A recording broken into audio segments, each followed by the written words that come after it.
Good morning students. आज के इस ई लेक्चर में हम वापस पुनः आपको पावर एंड इंडस्ट्रियल इलेक्ट्रॉनिक्स के एक नए टॉपिक के बारे में बात करेंगे। जो आज का हमारा टॉपिक है वह है uni junction transistor.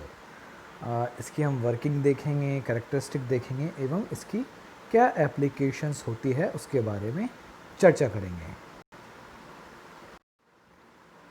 Uni junction transistor, तो जैसा कि यूजेटी इसका शॉर्ट नेम है और उसे यूनी जंक्शन ट्रांजिस्टर कहा जाता है।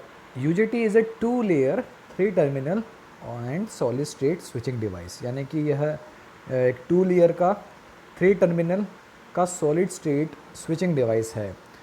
इसमें यानी कि 3 टर्मिनल होते हैं जिसके नाम हैं बेस 1, बेस 2 एवं एमीटर, और इसमें केवल 2 लेयर होती हैं। एक होती है P और दूसरी होती N लेयर। और बीजेटी की भांति ही यह भी एक ट्रांजिस्टर है, परंतु इसमें केवल एक ही जंक्शन होता है क्योंकि इसमें केवल एक ही लेयर होती है।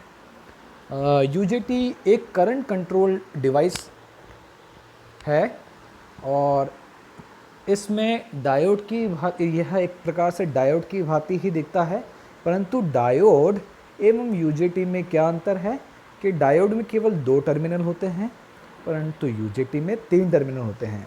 उसमें जैसे कि मैं आपको इसका सर्किट दिखा देता हूं, तो आप देख सकते हैं कि यहाँ पर यूजेटी में 3 टर्मिनल हैं। कौन कौन से? एक तो आपके पास ये दिख रहा है ई यानी कि एमीटर, एक होता है बेस और दूसरा बेस। दोनों ही बेस होते हैं परंतु ऊपरी टर्मिनल को बेस 2 नाम दिया गया है और ये जो नीचे वाला टर्मिनल है उसे बेस 1 नाम दिया गया है।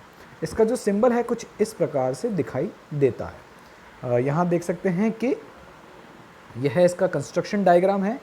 ये एमीटर किस प्रकार का होता है? पी प्रकार का होता है, और जिसका बेस होता है उसको एन प्रकार का बनाया जाता है। तो जो बेस के दोनों सिरों पर बेस 2 एवं बेस 1 टर्मिनल बनाए जाते हैं, और इस पूरे बेस को हम एक प्रकार से चैनल की भांति उपयोग कर सकते हैं। जो चैनल यानी कि जो धारा का प्रवाह अभी देख सकते हैं उसकी दिशा दे रखी है बेस 2 से बेस 1 के तरफ, और देख सकते हैं कि जो P और N के मध्य जो जंक्शन बनता है उसी के कारण इसे यूनी जंक्शन ट्रांजिस्टर कहते हैं। जिस प्रकार से आप जानते हैं कि ट्रांजिस्टर में रेजिस्टेंस में परिवर्तन होता है, तो इसकी जो कार्यप्रणाली में आप देखेंगे कि किस प्रकार से प्रतिरोध में परिवर्तन होगा। तो यह यूजेटी का सिंबल एवं इसकी कंस्ट्रक्शन यानी इसका कंस्ट्रक्शन डायग्राम है। अब इसकी बात करते हैं हम आगे चल के इसकी वर्किंग की। उससे पहले एक चीज़ देख लेते हैं, यूजेटी इक्विवेलेंट सर्किट। जो आपको ये कंस्ट्रक्शन व्यू इसका दिख रहा है उसके आधार पर इसका एक इक्विवेलेंट सर्किट बनता है। देखिए इस चैनल में जो एन लेयर है उसकी डोपिंग बहुत कम की जाती है, साथ ही इस पी वाले जो लेयर है यानी कि एमीटर की डोपिंग अधिक की जाती है। इस कारणवश जो डिप्लीशन लेयर है वो अधिक तौर पर एन वाले यानी कि इस चैनल में फैलती है, और जो पी से निकलने वाले होल्स हैं वो इस पूरे बेस की तरफ जाएंगे। वो किस प्रकार से हम आगे चर्चा करेंगे। अब जो इसका इक्विवेलेंट सर्किट है कुछ इस प्रकार से दिखाई देता है। देखिए इसका कंस्ट्रक्शन अब पीछे देखा था, वहाँ 3 टर्मिनल है। पहला ई यानी कि एमीटर, ऊपरी टर्मिनल है जो आप देख सकते हैं कि बेस है, और नीचे वाला बेस 1। और जो देखिए यहाँ पे 2 रजिस्टर यहाँ दर्शाए गए हैं, यह यूजेटी के आंतरिक रेजिस्टेंस कहलाते हैं, जिसमें RB2 तो अब देखिए जैसे इस चैनल है, इस चैनल के मध्य में एमीटर कनेक्टेड है, तो हमने इस एमीटर को मध्य में मानते हुए बेस को 2 भागों में बांट दिया। ऊपर वाले भाग का रेजिस्टेंस आया RB2, उसे हमने RB2 नाम दिया, और नीचे वाले बेस का जो रेजिस्टेंस है उसे हमने RB1 नाम दिया, और जो नीचे वाला रेजिस्टेंस है उसे हमने परिवर्तित दर्शाया यानी कि वेरिएबल रेजिस्टेंस है। इसे किस प्रकार से हमने डिवाइड किया? देखिए आप कोई भी अगर लेंथ ले लेते हैं तो प्रत्येक रेजिस्टेंस का आप जानते हैं कि रेजिस्टेंस जो होता है वो लेंथ पर निर्भर करता है। तो ये रेजिस्टेंस किस पर निर्भर करता है? डायरेक्टली लेंथ पर। तो हमने लेंथ वाइज जो रेजिस्टेंस यहाँ पे बांट दिए हैं, एमीटर से ऊपर वाला RB2 और नीचे वाला RB1। इसमें RB1 परिवर्तित रहेगा इसकी वर्किंग के दौरान, और RB1 का जो मान है वो RB2 से अधिक रहेगा। इसका सिर्फ सीधा सा एक कारण है, क्योंकि RB2 RB1 है जिसकी लेंथ है एमीटर से बेस 1 के मध्य, वह एमीटर से बेस 2 की लेंथ से अधिक है। क्योंकि आप देखते हैं कि रेजिस्टेंस का जो प्रतिरोध का मान है वो लंबाई पे निर्भर करता है। आप इस चित्र में देख सकते हैं, इसके कंस्ट्रक्शन व्यू में जो एमीटर है वो बेस 2 के ज़्यादा नज़दीक है।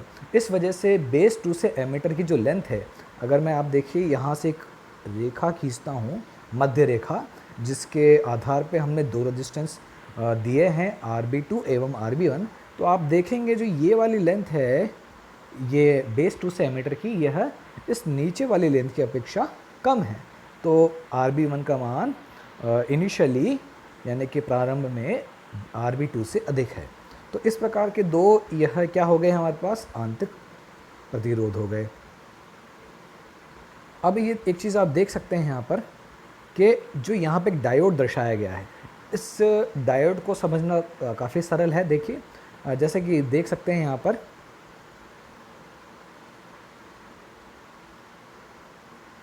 ये जो PN जंक्शन बन रहा है, यह एक डायोड की भांति ही व्यवहार करेगा। तो इस P और N के द्वारा जो डायोड बन रहा है, इसे हमने इक्विवेलेंट सर्किट में यहाँ दर्शाया है। तो यहाँ पे इक्विवेलेंट सर्किट कैसा बनता है UJT का? एक डायोड जो कि सेंटर में, यानी कि सेंटर से थोड़ा सा बेस 2 की तरफ रहता है, यानी कि बेस 2 की नज़दीक रहता है, एवं दो रेजिस्टेंस RB2 एवं RB1 इसके UJT में इक्विवेलेंट सर्किट के रूप में दर्शाए गए हैं। अब देखिए UJT वर्क कैसे करेगा, यह एक प्रकार का PN डिवाइस मान सकते हैं आप इसको। तो UJT वर्क कैसे करेगा, पहले तो इस डायोड के जितना वोल्टेज देना पड़ेगा हमें, और अगर मान लीजिए मैं UJT के केवल वर्किंग समझाने से पहले मैं आपको इसका वर्किंग के में कुछ बिंदुओं पे बात कर लेते हैं। तो सबसे पहला बिंदु क्या कहता है, the N type channel basically consist of two register RB2 RB1 in series. जैसे कि हमने चर्चा करी पहले कि जो एन टाइप चैनल है, ये चैनल ये वाला चैनल यह दो रेजिस्टेंस को दर्शाता है सीरीज़ में, जो कि कौन कौन से हैं, RB2 एवं RB1, और साथ ही साथ एक डायोड है, इक्विवेलेंट डायोड, जो कि PN जंक्शन के द्वारा दर्शाया गया है। तो पहला बिंदु हमारा ये हो गया। दूसरा बिंदु क्या कहता है कि these two series resistance produce a voltage divider network between the two base terminals of unijunction transistor. ये जो दो रेजिस्टेंस हैं वो स्वतः ही एक वोल्टेज डिवाइडर यानी कि वोल्टेज को विभाजित करने का एक सर्किट बना रहे हैं। देखिए अगर मान लीजिए उदाहरण रूप देख लेते हैं, अगर मैं मान लीजिए यहाँ पे एक वोल्टेज लगाता हूँ, इस बैटरी सोर्स में लगाता हूँ दोनों के बीच, तो यह दोनों सीरीज़ रेजिस्टेंस हैं, और इस बैटरी के अगर सीरीज़ में लगे हुए हैं तो बेसिकली क्या डिज़ाइन कर रहे हैं, एक वोल्टेज डिवाइडर सर्किट का निर्माण कर रहे हैं, जिसमें इसका एक वोल्टेज होगा जिसे हम VRB2 नाम दे देंगे, और इसका एक वोल्टेज होगा वो VRB1 हो जाएगा। और वो वोल्टेज किस पे निर्भर करेगा, वोल्टेज V पर, यानी कि यह लगाई हुई बैटरी का वोल्टेज इन दोनों रेजिस्टेंस के मध्य विभाजित हो जाएगा। अब देखिए तीसरा बिंदु क्या कहता है, the terminal B1 is connected to the ground and the emitter serves as a input to the device। यानी कि जब इसकी हम इसे ऑपरेशन में लेंगे तो यहाँ इस प्रकार से बेस 2 को तो क्या रखा जाएगा, बेस 2 को पॉजिटिव रखा जाएगा, एमीटर को भी पॉजिटिव सप्लाई दी जाएगी, क्योंकि एमीटर किस प्रकार का है, P टाइप। तो अगर हमें इसे ऑपरेट कराना है तो P प्रकार के जो लेयर है उसे पॉजिटिव सिरे से जोड़ा जाएगा बैटरी के, जो कि यहाँ पे भी जुड़ी होती है एक बैटरी, ठीक है, और बेस 1 को दोनों ही टर्मिनल के सापेक्ष यानी कि ग्राउंड रखा जाएगा। तो यह इसके वर्किंग के लिए इस प्रकार का हम सर्किट इस्तेमाल करेंगे, जिसे आगे दर्शाया जाएगा। तो एमीटर को पॉजिटिव रखा जाएगा, बेस 2 को पॉजिटिव रखा जाएगा, और बेस 1 को ग्राउंड या नेगेटिव रखा जाएगा, ठीक है। तो इस प्रकार से हम इसकी पोलैरिटीज़ को कनेक्ट करते हैं।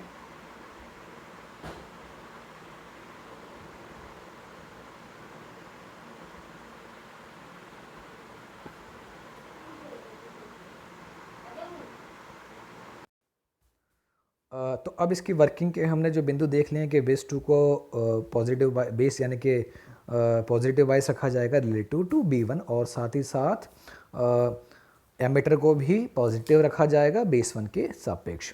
आइए अब आगे बात करते हैं। देखिए जैसा कि मैंने कहा था कि यह जो सीरीज रेजिस्टेंस है, जब इन दोनों को बेस 2 एवं बेस 1 टर्मिनल को किसी बैटरी से जोड़ा जाएगा तो यह वोल्टेज डिवाइडर सर्किट का निर्माण करेंगे। तो जो दोनों रेजिस्टेंस हैं उनके मध्य वोल्टेज कैसे निकाला जाता है, देखिए मान लीजिए मैं एक बैटरी से इसको जोड़ता हूं, मैं एक बैटरी से जोड़ देता हूं जिसको मैं नाम देता हूं VBB।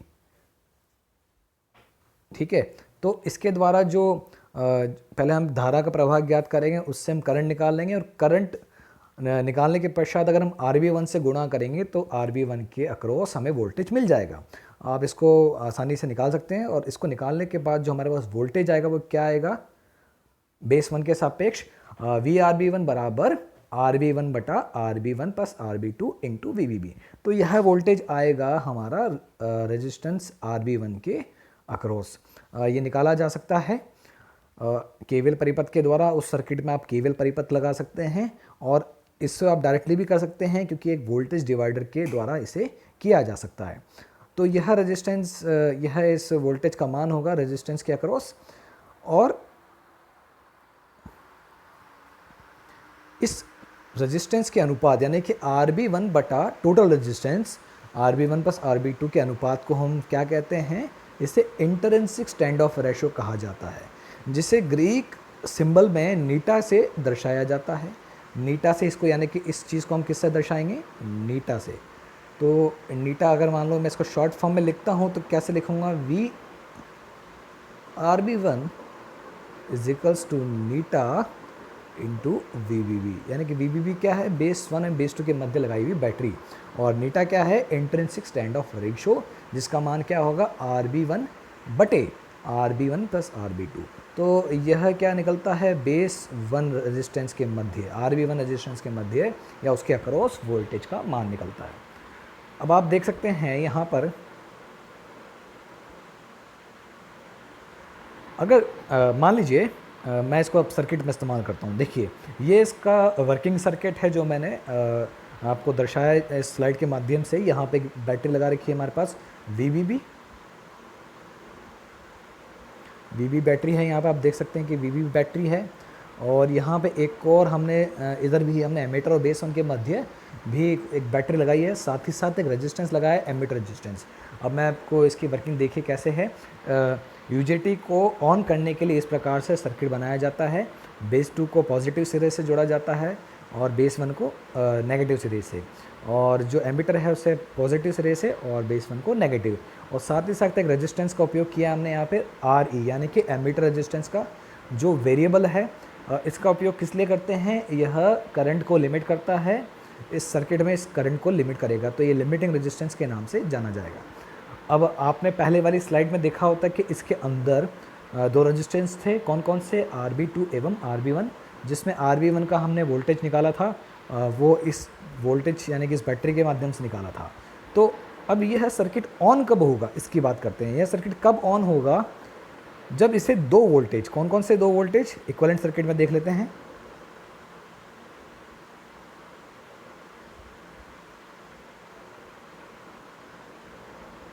कौन कौन से दो वोल्टेज, एक तो इसके मध्य जो वोल्टेज है उसका नाम क्या है, VRB1।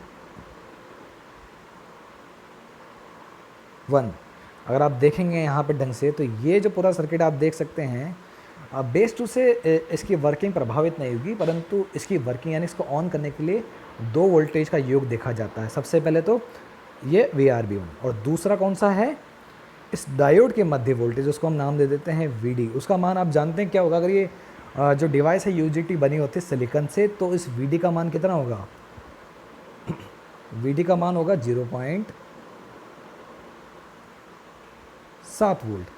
तो जो हमें टोटल वोल्टेज कितना चाहिए इसमें, इसके लिए इसके मध्य जो हमें वोल्टेज चाहिए वो कितना चाहिए, इस डायोड का वोल्टेज प्लस ये रेजिस्टेंस बेस 1 का वोल्टेज, इन दोनों के वोल्टेज से अधिक जब वोल्टेज अप्लाई किया जाएगा एमीटर और बेस 1 के मध्य, तब जाके आपका यूजेटी फॉरवर्ड बाइस होगा, उससे पहले यह रिवर्स बाइस रहेगा। और रिवर्स बाइस में अब जैसे कि आप जानते हैं केवल रिवर्स धारा प्रवाहित होती है, जिसे हम लीकेज करंट के नाम से भी जानते हैं।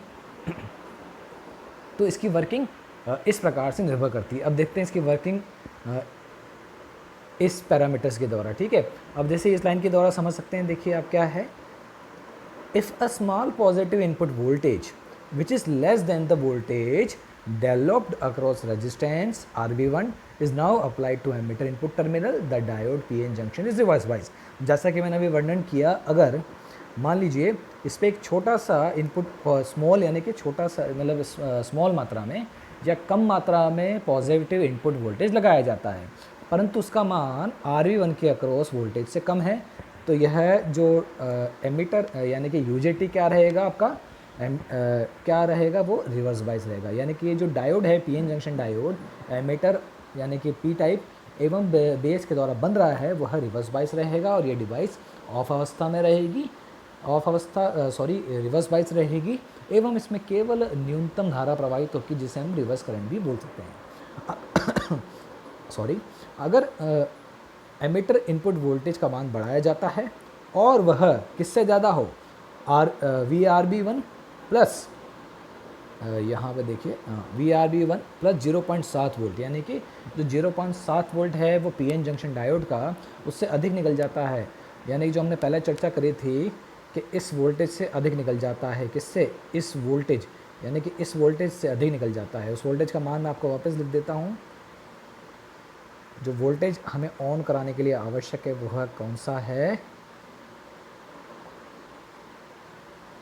वो है VD प्लस VRB1, ठीक है। तो एमीटर का जो वोल्टेज है किससे अधिक होना चाहिए, इससे अधिक इसके बराबर होना चाहिए, तब जाके आपका यूजेटी क्या होगा, ऑन होगा। तो इस चीज़ को अगर ये वोल्टेज हमें यहाँ मिल जाता है तो यूजेटी क्या हो जाएगा, यूजेटी क्या हो जाएगा, फॉरवर्ड बाइस हो जाएगा और यूनि जंक्शन ट्रांजिस्टर क्या करना चालू करेगा, कंडक्ट यानी कि वह चालन प्रक्रिया यानी कि धारा प्रवाहित करने लग जाएगा। अब इसकी वर्किंग कैसे, मान लीजिए सबसे पहले मैं इसकी कैरेक्टरिस्टिक्स इसकी वर्किंग समझाता हूँ आपको। तो आप इसकी देखिए कैरेक्टरिस्टिक्स कैसे दिखती है। कैरेक्टरिस्टिक्स में देखिए 3 चीज़ें होती हैं, एक तो कट ऑफ, एक नेगेटिव रेजिस्टेंस रीजन, एक सैचुरेशन। देखिए यह इसकी कैरेक्टरिस्टिक्स है। इसमें देखिए आपने बहुत सारी कैरेक्टरिस्टिक्स देखी होगी, परंतु इस हर एक में जो वाई एक्सिस पे क्या लेते हैं, हम करंट लेते हैं और एक्स एक्सिस पे वोल्टेज लेते हैं, परंतु यूजेटी में एक्स एक्सिस पे क्या लिया हुआ है, करंट, यानी कि इसके अंदर धारा जो प्रवाहित होने वाली धारा वह हमने एक्स एक्सिस पे ली है और जो वोल्टेज है इसके अक्रॉस वह वाई एक्सिस पाया है। तो इसकी कैरेक्टरिस्टिक दूसरी जो अभी तक हमने SCR ट्राई पढ़ा है उससे विपरीत है। यहाँ आप देख सकते हैं, देखिए ये क्षेत्र कहलाता है इसका कट ऑफ क्षेत्र। जैसे कि मैंने बात करी थी कि कैरेक्टरिस्टिक में 3 भाग होते हैं, cut off, negative resistance region एवं सैचुरेशन रीजन।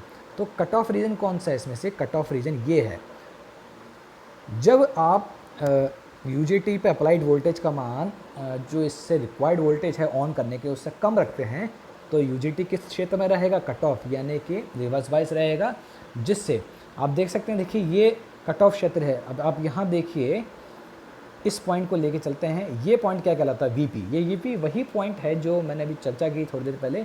VP वह एमीटर वोल्टेज पॉइंट है जो VD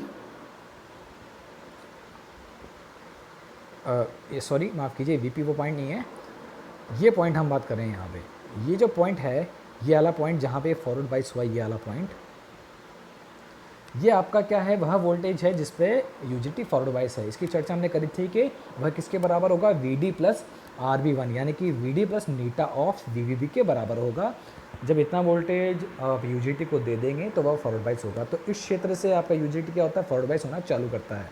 उससे पहले देखिए, उससे पहले क्या होगा, आपका यूजेटी इस क्षेत्र में क्या है, कट ऑफ है यानी कि रिवर्स बाइस है, जिससे इसमें नेगेटिव धारा प्रवाहित हो रही है और ये इसकी नेगेटिव धारा है, नेगेटिव क्षेत्र है, यानी कि यहाँ पे ये वाला जो पार्ट है पूरा वो कट ऑफ है, यहाँ पे रिवर्स धारा यानी कि लीकेज धारा प्रवाहित हो रही है।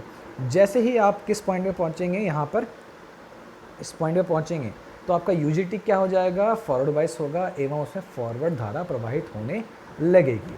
और जब फॉरवर्ड धारा प्रवाहित होगी तो धीरे धीरे यहाँ पे देख सकते हैं कि आप धारा प्रवाहित हो रही है और धारा का मान आगे की तरफ यानी कि पॉजिटिव दिशा में बढ़ रहा है।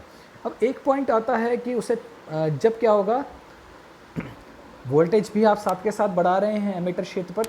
आप इस सर्किट में देख सकते हैं कि यहाँ पर आप वोल्टेज का मान बढ़ा रहे हैं, तो आपको कैरेक्टरिस्टिक में दिख रहा है कि आप वोल्टेज का मान भी बढ़ाते जा रहे हैं। इससे क्या हो रहा है, आपकी धारा भी बढ़ रही है। और इस क्षेत्र पे आते ही आप क्या दिख जाएगा आपको, यहाँ पे आप देख सकते हैं कि यहाँ पे आते ही आपका जो यूजेटी है फॉरवर्ड वाइज हो चुका है, धारा बढ़ती जा रही है।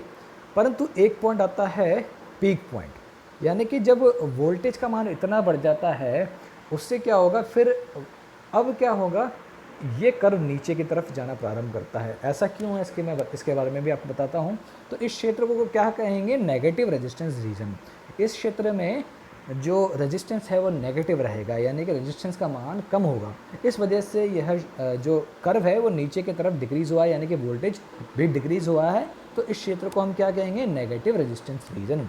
और जब यह जो वक्र है एक न्यूनतम पॉइंट पे चल जाएगा जिसे वैली पॉइंट कहते हैं, उसके बाद पुनः वापस से क्या हो जाएगा, वोल्टेज का मान बढ़ेगा एवं इस बिंदु के पश्चात जो रीजन रहेगा उसे कहेंगे सैचुरेशन रीजन।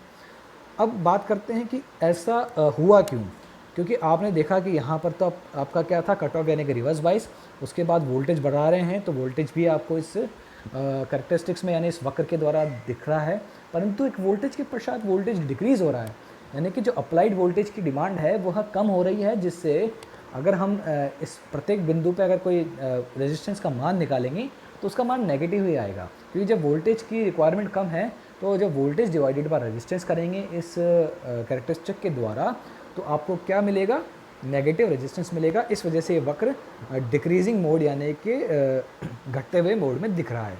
अब ऐसा होने का कारण क्या है कि इसमें नेगेटिव रेजिस्टेंस उत्पन्न हुआ है, तो उसके बारे में आपको बताता हूँ मैं। देखिए इस सर्किट को आप देख सकते हैं ध्यान से, इसमें आप देख सकते हैं जब मान लीजिए जब आप एमीटर का वोल्टेज यहाँ बढ़ा रहे हैं तो सबसे पहले क्या होगा, अगर एमीटर का वोल्टेज रिक्वायर्ड वोल्टेज से कम है तो सबसे पहले तो क्या होगा, इसमें क्या होगा, लीकेज करंट, यानी कि क्या प्रवाहित होगा, केवल रिवर्स धारा, यानी कि रिवर्स बाइस की तरह काम करेगा एवं धारा बहुत न्यूनतम मात्रा में प्रवाहित होगी। जब इस वोल्टेज का मान किससे अधिक या बराबर हो जाता है तो किसके बराबर हो जाता है, वी प्लस मीटा ऑफ वी के बराबर हो जाता है। तो उस केस में क्या होगा कि उस केस में यह जो डायोड है यहाँ पर क्षेत्र वाला, ये क्या हो जाएगा, फॉरवर्ड बाइस होगा। और आप जानते हैं कि फॉरवर्ड बाइस होने के बाद क्या होता है कि आवेश वाहक मूवमेंट करना प्रारंभ करते हैं। और कहाँ मूवमेंट करते हैं, जो पोलैरिटी यानी कि जिस प्रकार के चार्ज कैरियर हैं उसके विपरीत पोलैरिटी की तरफ मूवमेंट करेंगे। अब आप जानते हैं कि बेस 2 क्या है, पॉजिटिव चार्ज है, और बेस 1 क्या है, ये नेगेटिव चार्ज है। और एमीटर आपका क्या किस प्रकार का है, पी टाइप का। तो पी टाइप का जो आपका ये एमीटर है वो क्या किस प्रकार के आवेश देगा, वो देगा आपको होल्स। ठीक है, अब होल्स कहाँ की तरफ जाएंगे, होल्स कहाँ जाएंगे, नीचे की तरफ प्रवाहित होना प्रारंभ करेंगे।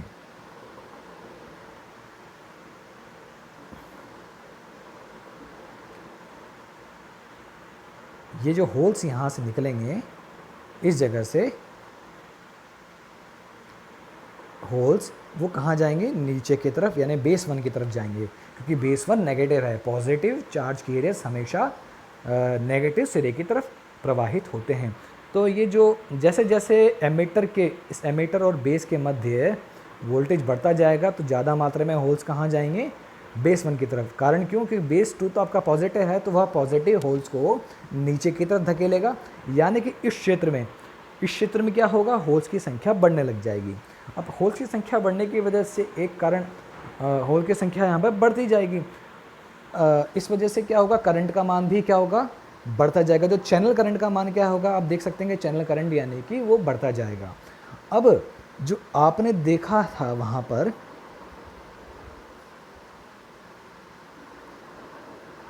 आपने इस जगह पे देखा है यहाँ पर कि इस पॉइंट के पश्चात, पीक पॉइंट के पश्चात क्या हो रहा है, आपका जो ये कर्व है वो नीचे की तरफ डिक्रीज, यानी कि वोल्टेज डिक्रीज हो रहा है, अर्थात हमें नेगेटिव रेजिस्टेंस प्राप्त हो रहा है। उसका कारण क्या था,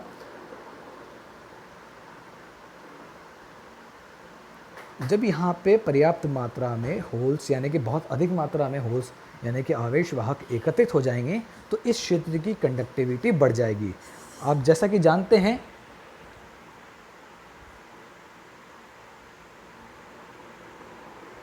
तो इस क्षेत्र में क्या होगा, आवेश वाहक एकत्रित होने की वजह से इस क्षेत्र क्या हो जाएगी, कंडक्टिविटी बढ़ जाएगी। और कंडक्टिविटी और रेजिस्टिविटी की अगर बात कर रहे हैं, तुलना करें, तो क्या संबंध होता है कंडक्टिविटी रेजिस्टिविटी में। कंडक्टिविटी ये रेजिस्टिविटी है और ये किस पर निर्भर करती है, 1/सिग्मा, यानी कि जो रेजिस्टिविटी यानी कि रो वह कंडक्टिविटी के विपरीत कार्य करती है। तो कंडक्टिविटी बढ़ना अर्थात रेजिस्टिविटी का कम होना। और हमारा रेजिस्टेंस क्या होता है, रेजिस्टेंस निर्भर करता है रेजिस्टिविटी पर। अगर रेजिस्टिविटी कम होगी तो रेजिस्टेंस भी कम होगा, यानी कि जो बेस रेजिस्टेंस 1 था RB1, ये क्या होना चालू हो जाएगा, कम। किसकी वजह से, यहाँ पे आवेश वाहक बहुत ज़्यादा मात्रा में एकत्रित, यानी कि कंडक्टिविटी बढ़ने का कारण ही यह है कि आवेश वाहकों का घनत्व इस क्षेत्र में बढ़ गया। इस वजह से रेजिस्टिविटी कम हुई। रेजिस्टिविटी कम होने की वजह से बेस 1 रेजिस्टेंस का मान कम हुआ, जिससे जो एमिटर को वोल्टेज रिक्वायर्ड था ऑन होने के लिए उसका मान भी कम हुआ। तो जो आप देख सकते हैं यहाँ पर, वह पीक पॉइंट के बाद, इस पीक पॉइंट के बाद जो एमिटर का वोल्टेज है जो हमें रिक्वायर्ड था वह क्या हुआ, कम होने लगा। इसका मुख्य कारण क्या था, RB1 के मान में कमी आना, यानी कि RB1 का मान डिक्रीज़ होना। और यह RB1 का मान कब तक डिक्रीज़ होगा, और इस RB1 का मान कब तक डिक्रीज़ होगा, एक न्यूनतम पॉइंट तक, यानी कि रेजिस्टिविटी एक न्यूनतम सीमा तक जा सकती है, परंतु उसका मान शून्य नहीं हो सकता। तो एक न्यूनतम पॉइंट तक RB1 का मान कम होगा और उस समय RB1 का मान नगण्य के बराबर होगा। एवं जो एमिटर वोल्टेज है वो कितना रिक्वायर्ड होगा, बताइए। अब जो, क्योंकि नीटा RB1 का कोई इम्पैक्ट यानी कि कोई इफेक्ट बचता नहीं है, तो हमें एमिटर वोल्टेज जो यानी कि इस पॉइंट तक इसका मान डिक्रीज़ होगा RB1 का। तो इस पॉइंट पर आके यह कहलाता है, पहली बात तो वैली पॉइंट। और इस पॉइंट पे जो एमिटर को वोल्टेज कितना चाहिए, अब इसके द्वारा जो वोल्टेज है वो नगण्य हो चुका है, यानी उसका कोई प्रभाव नहीं है UJTP। तो वो वोल्टेज कितना बच जाएगा, आप बताएंगे मुझे, VD, ठीक है। तो यानी कि VD के बराबर तक अब एमिटर को वोल्टेज चाहिए, यानी कि बस एक PN जंक्शन डायोड को जो ऑन करने के लिए वोल्टेज चाहिए होता है, केवल उतना ही वोल्टेज अब UJT को फॉरवर्ड बाइस में बने रहने के लिए चाहिए। तो इस वजह से इस पॉइंट को क्या नाम दिया गया, वैली पॉइंट। और इस वैली पॉइंट के पश्चात जो आपका जो UJT हो किसके द्वारा जैसे व्यवहार कर रहा है, अब जैसे इससे आपको उसका उत्तर मिल जाएगा, क्योंकि अब इसे एक डायोड के जितने वोल्टेज की आवश्यकता है तो यह एक डायोड की भांति व्यवहार करेगा। तो इसे इस वजह से सैचुरेशन पॉइंट कहते हैं। तो ये थी UJT की वर्किंग। अब UJT की वर्किंग के बाद इसकी कुछ एप्लीकेशन भी होती है। उससे पहले इसकी एप्लीकेशन, सबसे पहली एप्लीकेशन जो है इसकी कार्यशैली पर भी ही निर्भर करती है। देखिए, ये जो क्षेत्र है क्या कहलाएगा, नेगेटिव रेजिस्टेंस रीजन। देखिए, इसको सीधी सी बात है, आप समझ चुके हैं कि कैसे नेगेटिव रेजिस्टेंस आया है इसमें, क्योंकि रेजिस्टेंस RB1 का मान वहाँ जो बेस 1 का जो एरिया है, एमिटर से बेस 1 का एरिया, वहाँ पर जो आवेश वाहक घनत्व बढ़ने की वजह से RB1 का मान कम हुआ। इस वजह से इसकी जो कैरेक्टरिस्टिक्स आई है नेगेटिव रेजिस्टेंस, यानी कि नेगेटिव यानी डिक्रीजिंग मोड में आई है। तो अगर ये जो दो पॉइंट है, एक तो पीक पॉइंट यानी कि वह समय जब से RB1 का मान कम होना प्रारंभ करता है, एवं वह वोल्टेज जिसे इसे वैली वोल्टेज यानी कि वैली पॉइंट कहा जाता है, उसे पीक पॉइंट कहा जाता है। अगर मैं UJT को इन दो वोल्टेज के मध्य ऑपरेट कराता हूं तो यह वेव फॉर्म आपको इस प्रकार से बार बार रिपीटेटिंग मोड में दिखेगी, यानी कि एक प्रकार का ऑसिलेशन आपको प्राप्त होगा। तो यह ऑसिलेशन मैंने एक साइन वेव के रूप में दर्शाया, परंतु ये इस प्रकार से सॉ टूथ के वेव में आपको दिखाई देगा। तो इसका सबसे जो एक पहला एप्लीकेशन वो है कि यूजेटी को एज ए रिलैक्सेशन ऑसिलेटर के रूप में प्रयुक्त किया जाता है। तो आप देख सकते हैं कि एक एज ए रिलैक्सेशन ऑसिलेटर के रूप में इसे प्रयुक्त किया जाता है। दूसरी इसकी एप्लीकेशन क्या है कि देखिए इस प्रकार से एक वेवफॉर्म जनरेट करते हैं, तो यह सॉटूथ वेव है, तो यह सॉटूथ जनरेटर के रूप में काम आते हैं।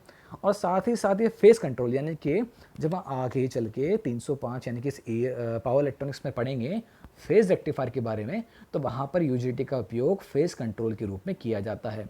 इनका साथ ही साथ उपयोग ट्रिगरिंग डिवाइस जो कि एसएआर एवं ट्राइक के लिए काम में लिया जाता है, और एज ए स्विचिंग डिवाइस के रूप में यूजेटी का उपयोग किया जाता है। तो ये था हमारा यूजेटी की वर्किंग कैरेक्टरिस्टिक एवं उसकी एप्लीकेशन के बारे में। और आज के लिए धन्यवाद आपको, और आगे भी हम इसके नेक्स्ट टॉपिक के बारे में आपको वीडियो प्रदान करेंगे। धन्यवाद।